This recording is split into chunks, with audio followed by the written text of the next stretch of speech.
আচ্ছা, তাহলে এসইওর মূলত দুইটা পার্ট, একটা হচ্ছে অন পেজ এসইও আর একটা অফ পেজ এসইও। এখন অন পেজ এসইওটা কি? অন পেজ এসইও হচ্ছে একটা ওয়েবসাইটের যে কন্টেন্ট আছে, এই কন্টেন্ট গুলো গুগল যেভাবে বলেছে সেইভাবে স্ট্রাকচারাইজ করা। আমার ওয়েবসাইটের স্ট্রাকচারটা গুগল বা সার্চ ইঞ্জিন যেভাবে বলে সেইভাবে তৈরি করা। হ্যাঁ, তাহলে এই তৈরি করার জন্য যে মেথড গুলো আমি অবলম্বন করি, এটা অন পেজ এসইও। এটা কি অন পেজ এসইও? হ্যাঁ, গুগল বলছে তুমি 60 ক্যারেক্টারের টাইটেল দাও, অর্থাৎ একটা ওয়েবসাইটের টাইটেল থাকে, সেটা হলো ড্রিম আইটি গ্লোবাল, আচ্ছা, এসইও সার্ভিস। আচ্ছা, এই যে টাইটেলটা গুগল বলতেছে এই টাইটেলের ক্যারেক্টার হওয়া লাগবে 60। হ্যাঁ, তাহলে আমার ওয়েবসাইটের টাইটেলটাও 60 ক্যারেক্টারের মধ্যে রাখতে হবে, কারণ 60 ক্যারেক্টার পার করলে ওটা কেটে যাবে। ওটা কি, এই যে যেমন এই টাইটেলটা কেটে গেছে, বাড়তি টাইটেলটা শো করতেছে না, ডট ডট ডট শো করতেছে। আচ্ছা, গুগল বলতেছে এই টাইটেলের মধ্যে কিওয়ার্ড অ্যাড করো, তাহলে কিওয়ার্ড অ্যাড করতে হবে। গুগল বলতেছে একটা মেটা ডিসক্রিপশন অ্যাড করো, যেটার ক্যারেক্টারের দৈর্ঘ্য হবে 150 থেকে 160 ক্যারেক্টার। যদি দৈর্ঘ্য বেশি হয় তাহলে এরকম ডট ডট ডট শো করবে, বেশিটা শো করবে না। অর্থাৎ গুগল যেভাবে বলতেছে, আমি গুগলকে দিয়ে উদাহরণ দিচ্ছি, সার্চ ইঞ্জিন কিন্তু আরো আছে, গুগল আছে, বিং আছে, ইয়াহু আছে, সব সার্চ ইঞ্জিনেরই কিছু নির্দেশিকা আছে। অর্থাৎ সার্চ ইঞ্জিন যেভাবে বলে সেইভাবে আমার ওয়েবসাইটটাকে সাজানো অথবা বিল্ড করার জন্য যে মেথডগুলো আমরা অ্যাপ্লাই করি সেটাই অন পেজ এসইও। তাহলে ওয়ান পেজ এসইও করার জন্য আমার কিছুটা ওয়েব ডেভেলপমেন্টের ধারণা 2% হলেও থাকা লাগবে। যেমন এই ওয়েবসাইটটা আমি লগ ইন করছি, কি করছি, লগ ইন করছি করে আমি দেখা যাচ্ছে এটার একটা পোস্ট এডিট করব, তাহলে এডিটে ক্লিক করতে হবে। করে দেখা যাচ্ছে এটা টাইটেলটা আমি একটু ঠিক করব, এটার আমি পারমালিঙ্কটা একটু ঠিক করব, একটু কন্টেন্ট গুলো এডিট করব, করে দেখা যাচ্ছে এখানে একটা ইমেজ মিসিং, আমি ইমেজটা ঠিক করব, করার পরে আমি আপডেট দিব। জাস্ট অল্প কিছু ধারণা থাকা লাগবে ওয়েব ডিজাইনের, সেটা ওয়ান পেজ এসইও করার জন্য। কিসের জন্য? ওয়ান পেজ এসইও করার জন্য। তাহলে ওয়ান পেজ এসইও সংজ্ঞাটা হচ্ছে, one page SEO refers to the practice of optimising individual web pages. আমাদের ইন্ডিভিজুয়াল অর্থাৎ আলাদা আলাদা ওয়েব পেজকে অপটিমাইজ করতে হবে। এই যে ওয়েব পেজ অপটিমাইজ করা, এটা গুগলের নির্দেশিকা অনুযায়ী, অর্থাৎ প্রত্যেকটা পেজকে সার্চ ইঞ্জিনিয়ারিং এর নির্দেশিকা অনুযায়ী অপটিমাইজ করা। কি করা? যেমন এটা একটা পেজ, হ্যাঁ, এটার যদি আমরা কন্টেন্ট চেঞ্জ করি, ইমেজ চেঞ্জ করি, বা এটার মেটা ট্যাগ অ্যাড করি, হ্যাঁ, এগুলো যদি অ্যাড করি তাহলে এটাও ওয়ান পেজ এসইও, অথবা এটার নাম অপটিমাইজ করা। এটার নাম কি? অপটিমাইজ করা। আবার দেখা যাচ্ছে যে আহ, এই যে ওয়ান পেজ এসইও আমরা করব, গুগলের নির্দেশিকা অনুযায়ী আমরা আমাদের সাইটটাকে সাজাবো, তাহলে গুগল আমাদেরকে কি করবে? র্যাঙ্ক দেবে। আমাদের লাভটা কি? আমরা যে গুগলের নির্দেশিকা অনুযায়ী ওয়েবসাইটটা সাজালাম, আমাদের লাভটা কি? সাজায় তো আমাদের লাভ ক্ষতি থাকতে হবে, ক্ষতি তো মানে ক্ষতির প্রশ্নবাদ, লাভ তো থাকতে হবে। লাভ না থাকলে কেউ কোনো কাজ করে? পাগলও তো নিজের ভালো বোঝে। আচ্ছা, লাভটা হচ্ছে গুগল আমাদেরকে র্যাঙ্ক দেবে, আমাদের কিওয়ার্ড গুলোকে কি করবে? র্যাঙ্ক করবে। আচ্ছা, তারপরে হচ্ছে এই যে সেটাই বলতেছে সার্চ ইঞ্জিন র্যাঙ্কিং এর জন্য, র্যাঙ্কিং ইমপ্রুভ করার জন্য আমরা আমাদের পেজগুলোকে অপটিমাইজ করব কেন? সার্চ ইঞ্জিন র্যাঙ্কিং অর্থাৎ আমাদের কিওয়ার্ড র্যাঙ্কিংকে ইমপ্রুভ করার জন্য, ঠিক আছে, অথবা ভিজিটরের জন্য। যদি আমাদের কিওয়ার্ড র্যাঙ্ক ইমপ্রুভ হয় তাহলে তো ভিজিটর আসবে। কিওয়ার্ডটা যদি আমাদের ফার্স্ট পেজে র্যাঙ্ক হয় তাহলে ভিজিটর আসবে না? আচ্ছা, তাহলে এটার আবার পার্ট আছে হচ্ছে দুইটা। ওয়ান পেজ এসইওর পার্ট আছে দুইটা, একটা টেকনিক্যাল পার্ট আর একটা কন্টেন্টের পার্ট। টেকনিক্যাল পার্ট আর একটা কিসের পার্ট? কন্টেন্টের পার্ট। এখন কন্টেন্টের পার্ট হচ্ছে এই যে এর মধ্যে আমরা কন্টেন্ট দিলাম, এখানে কিওয়ার্ড দিলাম, এর মধ্যে কিওয়ার্ড দিলাম, এর মধ্যে কিওয়ার্ড দিলাম, পারমালিঙ্কটা ঠিক করলাম, তারপরে কি ওয়েবসাইটের মধ্যে টেক্সট বাড়ালাম, কম টেক্সট আছে আরো টেক্সট বাড়ালাম, টেক্সটটাকে ইউনিক করলাম, কপি স্ক্রিপ্ট থেকে ইউনিক করলাম, হ্যাঁ, তারপরে ইমেজের মধ্যে অল্টার ট্যাগ দিলাম। এই পার্টগুলোকে বলা হচ্ছে কন্টেন্টের পার্ট। আর টেকনিক্যাল পার্টটা হচ্ছে ওয়েবসাইটকে স্পিড আপ করার জন্য, অর্থাৎ একটা ওয়েবসাইটকে ফাস্ট করার জন্য কিছু মিনিফাই করা, কিছু জিনিস কি করা, যেমন আমি যদি ওয়েবসাইটে ভারী ইমেজ ইউজ করি, ওয়েবসাইটের একটা ইমেজের সাইজ অনেক বড়, এই ধরনের 5টা যদি ভারী ইমেজ ইউজ করি ওই পেজটা লোড নেবে না সহজে। তাহলে ওই ইমেজগুলোকে ছোট করব, কি করব, ছোট করে আবার আমি রিইউজ করব, এটা একটা টেকনিক্যাল পার্ট। আবার আমার ওয়েবসাইটে অনেক এইচটিএমএল আছে, কোড আছে, অনেক বাজে বাজে কোড আছে যেগুলোর দরকার নাই, এই কোডগুলোকে আমি ফালায় দিব, তাহলে ফাস্ট হবে, কি হবে, অর্থাৎ টেকনিক্যাল পার্টটা হচ্ছে আমার ফাইল সাইজ কমাতে হবে। যে পেজটা লোড নিচ্ছে ওই পেজটার ফাইল সাইজ কমালে লোডিং স্পিডটা কম হবে। যেমন আমার ওয়েবসাইটটা কত সেকেন্ডে লোড নিচ্ছে, 2 থেকে 3 সেকেন্ড, কিন্তু অনেক ওয়েবসাইট আছে 5 থেকে 7 সেকেন্ড।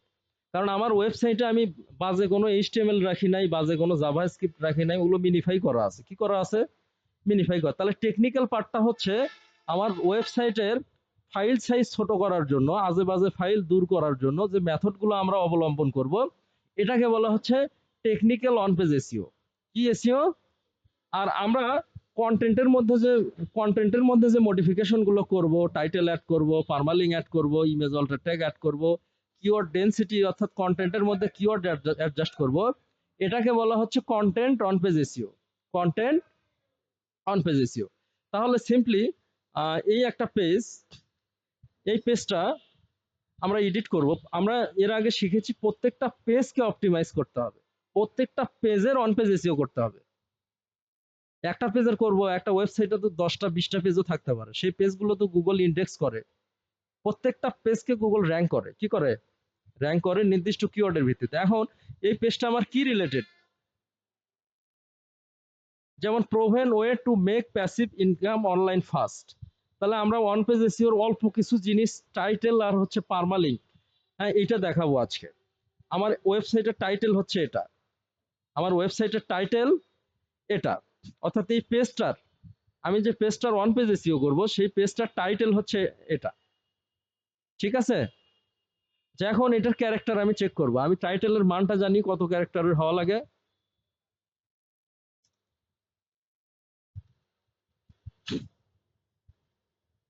60, সেটা ম্যাক্সিমাম 60। আচ্ছা তাহলে 46, আমি একটু বাড়াতে পারি এটা, আমি একটু কি করতে পারি।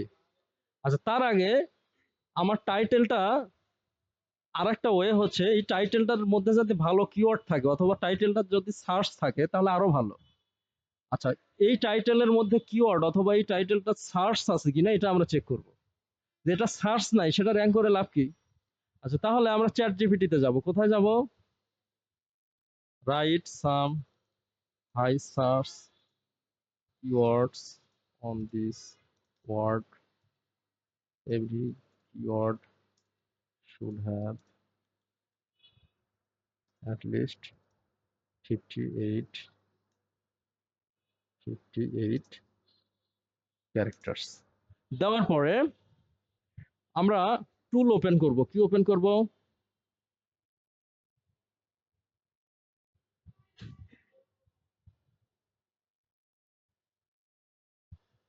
আমরা অন্য একটা টুল ওপেন করব আজকে, হ্যাঁ, যেটাতে মূলত ইউটিউবের কিওয়ার্ড রিসার্চ করা লাগে, যেটাতে মূলত কি, তো আমরা এই টুলটা দিয়ে আজকে কিওয়ার্ড রিসার্চ করব। আচ্ছা তাহলে আমাদের কিওয়ার্ড গুলো আছে কোথায়, এখানে, তাই না।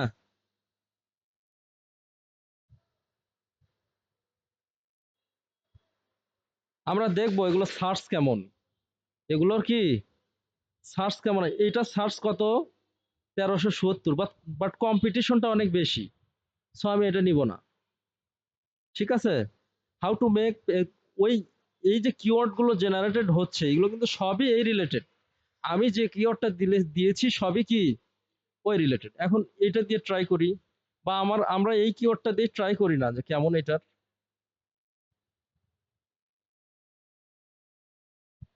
এটারও ভালো সার্চ কিন্তু কম্পিটিশনটা অনেক কি বেশি।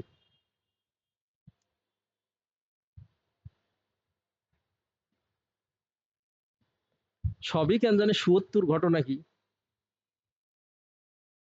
যতক্ষণ কম্পিটিশন লো হবে না ততক্ষণ আমি কিওয়ার্ড রিসার্চ করতেই থাকবো। এই যে কম আসছে কিন্তু, এটার কত, 46, আমরা নিব হচ্ছে 40-এর নিচে, কতর নিচে, 40-এর নিচে।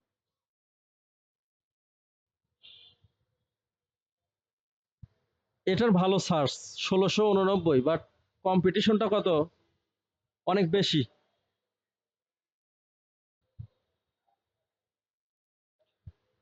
ধরো মুরগি করো যাব, এটা করা যাবে না। যতক্ষণ আমি পাবো না ততক্ষণ কাজ করতেই থাকবো।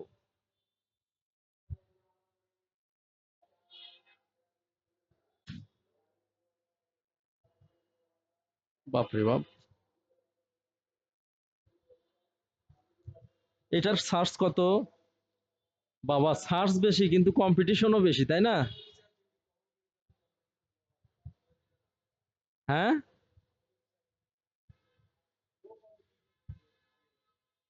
সেটাই একবারে না দেখায় স্টেপ বাই স্টেপ দেখাই। হ্যাঁ, তোমার মাথায় ভালো একটা জিনিস আইডিয়া আছে। হ্যাঁ,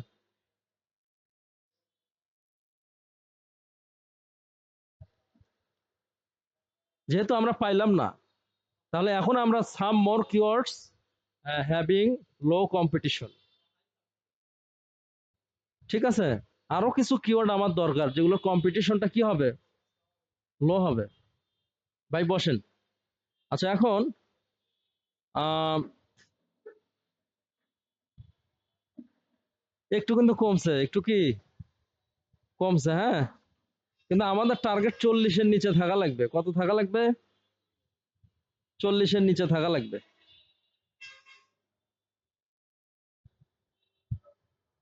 আরো বাড়তেছে না? আচ্ছা দেখো, তাহলে আমরা এআই দিয়ে কমান্ড করলাম অথচ কম্পিটিশন দেখাচ্ছে হাই। তাহলে এআই এর বেল আছে মানুষের বুদ্ধির কাছে? মানুষ লাগবেই। মানুষ কি লাগবেই।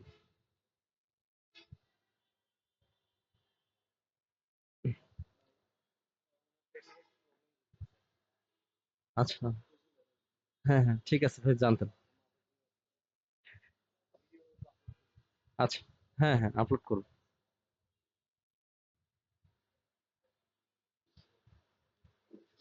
তাহলে আমরা, লাইটটা অফ করো তো।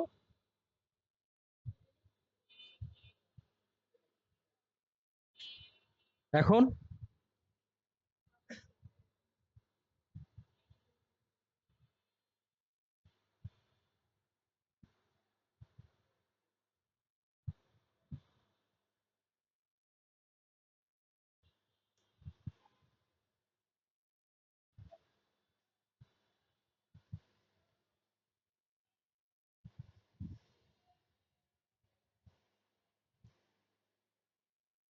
বাপরে বাপ, এমন একটা কিওয়ার্ড যেটাতে লো কম্পিটিশন পাওয়াই যাচ্ছে না। কিন্তু আমার কথা, লো কম্পিটিশন না পাওয়া পর্যন্ত আমি চেষ্টা চালায় যাব। হ্যাঁ,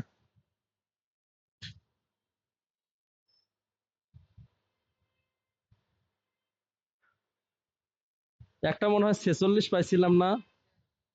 না পাইলে ওইটাই দেওয়া লাগবে, বুদ্ধি নাই তো।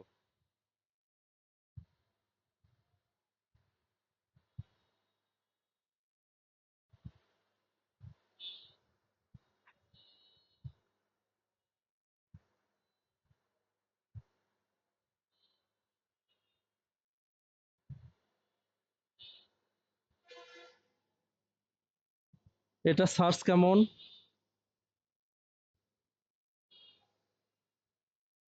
সার্চও কম, কম্পিটিশনও, মানে এই কিওয়ার্ডটা খুব হাইলি কম্পিটিটিভ। মানে এটা র্যাঙ্ক করাটা খুব কঠিন হবে। কি হবে? খুব কঠিন হবে।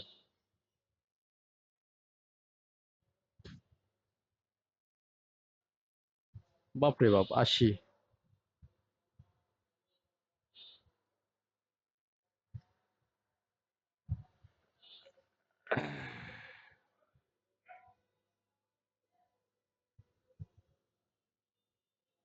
দ্রুত ট্রাই করি। হ্যাঁ,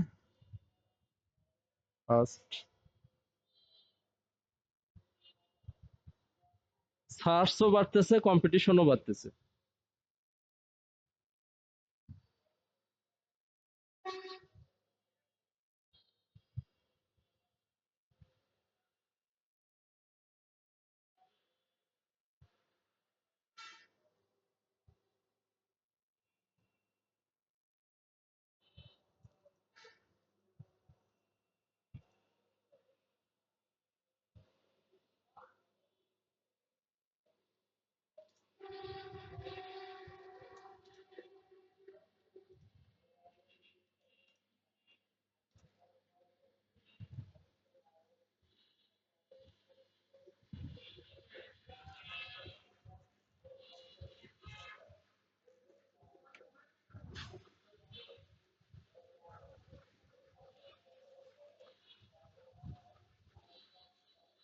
আমরা নিতেই থাকবো। হ্যাঁ,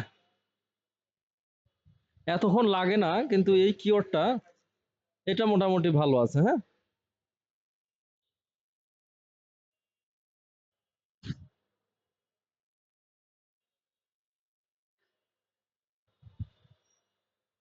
ওটা যেটা পাইছে ওটা কিন্তু বেটার, কি 40 মোটামুটি ওটা র্যাঙ্ক করা যাবে। হ্যাঁ,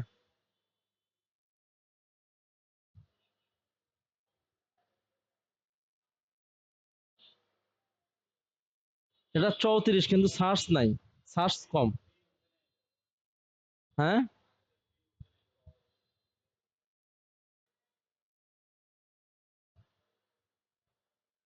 আচ্ছা, বেস্ট ওঠে নাই, এই জন্য কম দেখাইছে নাকি? যাই হোক, আমরা পাইছি কিন্তু।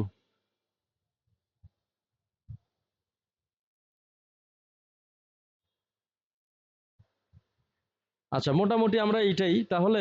টাইটেলটা সবসময় প্রথম হাতের অক্ষরগুলো বড় হাতের হয়। টাইটেলের প্রথম হাতের অক্ষরগুলো কি হয়? বড় হাতের হয়।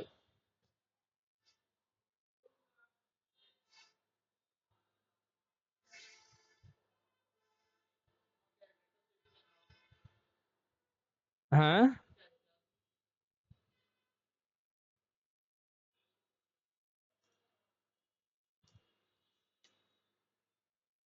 ক্যারেক্টার তো চেক দেওয়া দরকার।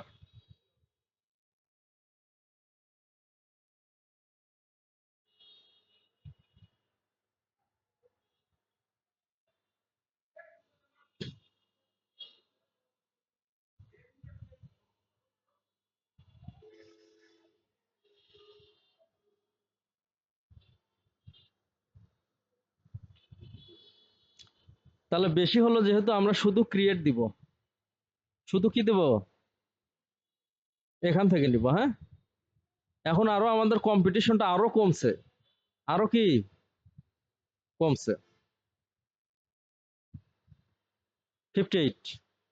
আচ্ছা, যাই হোক, এই যে টাইটেলটা, গুগল সাধারণত র্যাঙ্ক করার আগে প্রথম একটা পেজের কোন দুইটা জিনিস দেখে? টাইটেল দেখে এবং পারমালিঙ্ক দেখে। কি দেখে? তাহলে টাইটেলটা যেই রিলেটেড, তোমার কিওয়ার্ডটাও মানে র্যাঙ্কিংটাও হবে ওই রিলেটেড। তাহলে টাইটেলটা যদি অনেক হাই কম্পিটিটিভ হয়, তাহলে র্যাঙ্ক করাটাও খুব টাফ হবে, কঠিন হবে। হ্যাঁ, তাহলে প্রথম যে জিনিসটা দেখবে সেটা হলো এই যে টাইটেলটা দেখবে। তারপরে পারমালিঙ্ক, এই যে ভিতরের এই যে যে লিঙ্কটা দিয়ে আমরা ওপেন করছি, এই যে এইটা, এই পুরো লিঙ্কটাকে বলা হচ্ছে পারমালিঙ্ক। তাহলে গুগল র্যাঙ্ক দেওয়ার আগে দেখে যে ওই ডক্টর না ইঞ্জিনিয়ার না চোর না বাটপার, সেটা টাইটেল দেখেই বোঝা যায়। এই যে এটা হচ্ছে ওর টাইটেল। হ্যাঁ, এই যে এটা এটা হচ্ছে কি টাইটেল, আর এই যে উপরেরটা হচ্ছে ওর পারমালিঙ্ক। তাহলে অবশ্যই টাইটেল এবং পারমালিঙ্কটা আমাদের লো কম্পিটিটিভ হওয়া লাগবে এবং ওর মধ্যে কিওয়ার্ড থাকা লাগবে। কি থাকা লাগবে? আচ্ছা, আমার এই ওয়ার্ডটার মধ্যে কিন্তু অনেকগুলো কিওয়ার্ড আছে। যেমন এই যে এটা একটা কিওয়ার্ড, যেটা দিছি ওইটাও একটা কিওয়ার্ড, পুরোটাই একটা কিওয়ার্ড। হ্যাঁ, আগে পারমালিঙ্কটা ঠিক করে আসি। তারপরে আমরা শর্ট করে শুধু এখান থেকে যদি দেই, এটাও একটা কিওয়ার্ড, এটাও একটা কি, এটাও একটা কিওয়ার্ড। হ্যাঁ, আবার প্যাসিভ বাদ দিয়ে শুধু যদি এরকম করে দেই, এটাও একটা কিওয়ার্ড, এটাও একটা কি কিওয়ার্ড। আচ্ছা, তাহলে আবার income with digital products online যদি এটা দিয়ে দেই, এইটাও একটা কিওয়ার্ড। তাহলে এই একটা কিওয়ার্ডের মধ্যে আমার অনেকগুলো কিওয়ার্ড আছে। তাহলে যদি বড় কিওয়ার্ড নেই, তাহলে সুবিধাটা কি? লং টেইল কিওয়ার্ডের সুবিধা হচ্ছে ওর মধ্যে আরো যে কিওয়ার্ড গুলো আছে সেগুলো র্যাঙ্ক হয়। সেগুলো কি হয়? র্যাঙ্ক হয়। তাহলে আমরা এই জন্য বড় কিওয়ার্ড নিব এবং কিওয়ার্ডটা লো কম্পিটিটিভ হবে। ওই কিওয়ার্ড যদি লো কম্পিটিটিভ হয়, ওইটার মধ্যে যেগুলো কিওয়ার্ড, ওগুলোও সাধারণত লো কম্পিটিটিভ হয়। আর ওই কিওয়ার্ডটা যেমন সার্চ, ওর মধ্যে যে আরো কিওয়ার্ড গুলো থাকে ওই। আচ্ছা, আমরা মোটামুটি আজকে এই দুইটাই দেখি। সেটা হলো আমরা টাইটেলটা আপডেট করলাম আর এই যে পারমালিঙ্কটা আপডেট করলাম, করে ওকে করে আমরা আপডেট করব। কি করব? আপডেট করব। আচ্ছা, এখন কিন্তু এই পারমালিঙ্ক দিয়ে আমার লিঙ্কটা আর ওপেন হবে না, কারণ আমি এই পারমালিঙ্কটা চেঞ্জ করছি। ও ওপেন হবে বাট রিডিরেক্ট করবে। হ্যাঁ, এখন আমার নতুন পারমালিঙ্ক হচ্ছে সেটা এইটা। এই যে উপরের পারমালিঙ্কটা চেঞ্জ হয়ে যাবে। ঠিক আছে, ক্রিয়েটটা আসেনি, ক্রিয়েটটা কি আসেনি। তাহলে ক্রিয়েটটা আমি উঠাই দিছি নাকি? ক্রিয়েট সহ দেয়া লাগবে।